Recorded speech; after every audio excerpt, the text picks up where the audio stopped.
It started 3 months ago. The dark spots in the water. I'm residing at my seaside cottage, my own personal getaway that I purchased 3 years ago. The back deck looks out on the Sound, along the shore of the Outer Banks in North Carolina. It's always been one of my favourite vacation locations, and when I published my 3rd book last year, the royalties allowed me to buy this cottage. I don't have any neighbours. I specifically wanted it that way. I planned to write my 4th book here and wanted to ensure peace and quiet while I worked away at it. There's a little pier that stretches out into the Sound from beneath my deck. The sound of the water gently slapping against the wood stimulates my creative mind like nothing else can. I was sitting on the dock a couple of days ago when I noticed it for the first time. The dark spots in the water. They were circular and about 4 feet in circumference.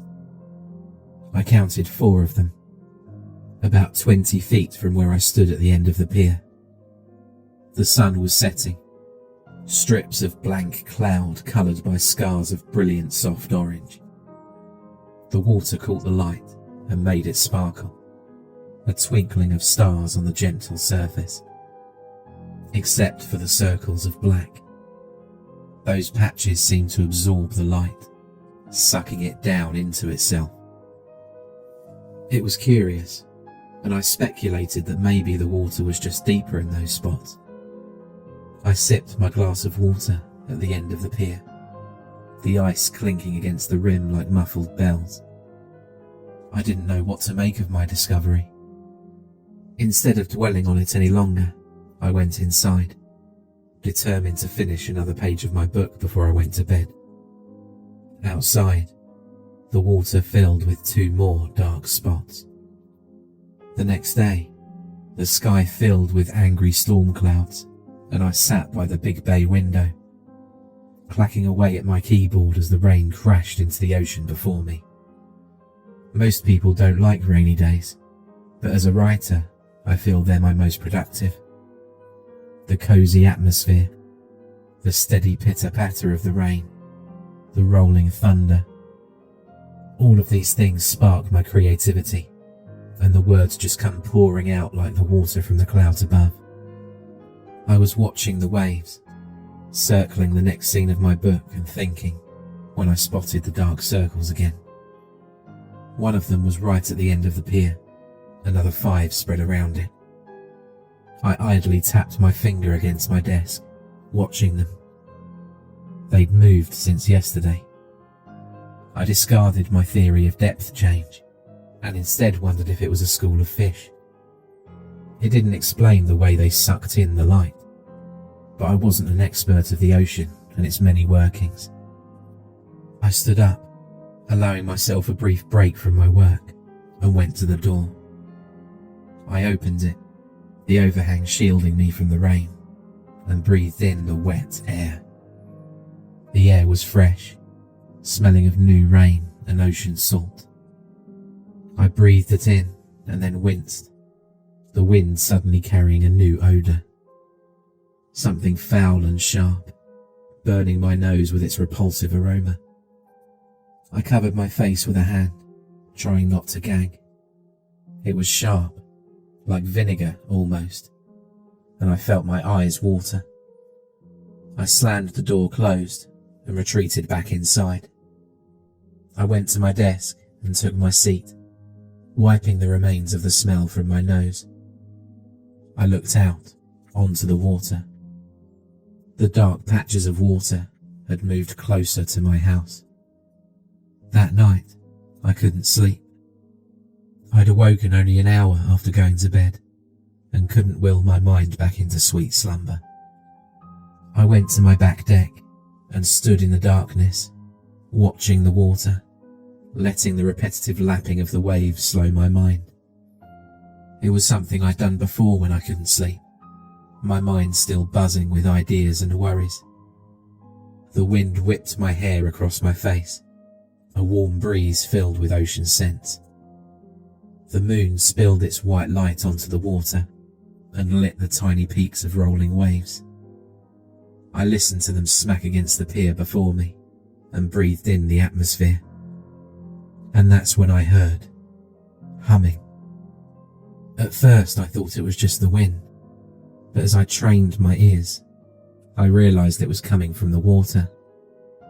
It was soft, but there was a definite melody to the low rise of deep vocals. It almost sounded like chanting. My eyes settled over the dark patches of water. I hadn't even noticed them there in the night, but when I actually looked, I could see the light of the moon around the edge of their murky perimeter. But no light filled the centre. Instead, it remained as black as the deepest corners of space. And the humming was definitely coming from the ebony patches of still water. Something about the ominous sound chilled me to the bone. A slow, sad tune that carried in the wind with haunting purpose. It raised the hair on the back of my neck, and I leaned down over the railing to get a better look. The circles were close to the wooden edge of my house, where the water met a wall just below my deck. The pier stretched out from that wall, resting on the surface of the sound like a red carpet. I took the steps down my porch and walked under the deck to the pier. My bare feet padded across the wood, and the sound of the humming became more pronounced. I looked to my right and saw a few of the circles slowly moving back and forth, like they were being carried on the tide. What the hell, I thought, staring out. And that's when something stirred the surface of the water. It came with a sudden splash and a slice of white froth. In the centre of each of the circles, something emerged for a split second. It was so sudden and the darkness so deep that I couldn't see what it was, but it scared me half to death. It all happened seamlessly and in sync. At the exact same moment, they all mirrored the exact same action. I didn't know what it meant, didn't know if I was dealing with animals or nature, but I knew I was suddenly feeling very uncomfortable.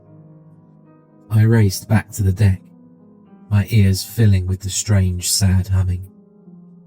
As I was about to go back inside, I was slammed with the awful stench again. I retched as the wind carried it down my throat and felt my eyes tear up. I grabbed the door and pulled it open, desperate to get away from the horrific smell. I stumbled inside and slammed the door shut. I stood against it, breathing heavily. And then I heard something heavy thunk onto the pier outside. It came in a rush of water and weight, a loud exclamation in the night. Eyes widening, I turned to look out the sliding glass door. In the moonlight, I saw the source of the dark circles. It stemmed from a huge conch shell, the walls of its curling spiral so dark it made the night glow around it. Worming out of the opening was a long coil of pink flesh, shining with dripping water. It was thick and oozing, like an infected tongue, and at the end of its 2-foot span was the torso of a person. It grew out of the pulsing, shimmering muscle, and its face was bloated and waterlogged. Its eyes were black, and a smile ripped up its face, like a deep gash on its noseless face. And it was humming. The notes carried in the night air and filled me with crippling dread. It was a song of death, a prelude to carnage. It pulled itself along the pier towards my house, on long, fingerless slabs of squirming flesh. They smacked wetly along the wood as it dragged its huge shell behind it, the grating sound screeching in my ears. Even from behind the door, I could smell the creature. It was the same awful, reeking plague I had smelled earlier. As I watched in horror, another one pulled itself out of the water, humming and grinning, hoisting its giant shell out of the water like the hull of a ship.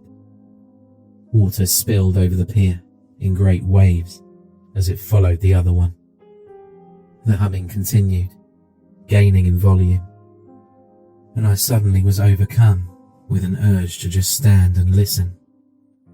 The notes churned my stomach, but I had an unexplainable urge to wait for the creatures to reach me. Suddenly, the horror of the situation crashed down around me like a wave at high tide. I snapped out of my trance and slammed my hands over my ears.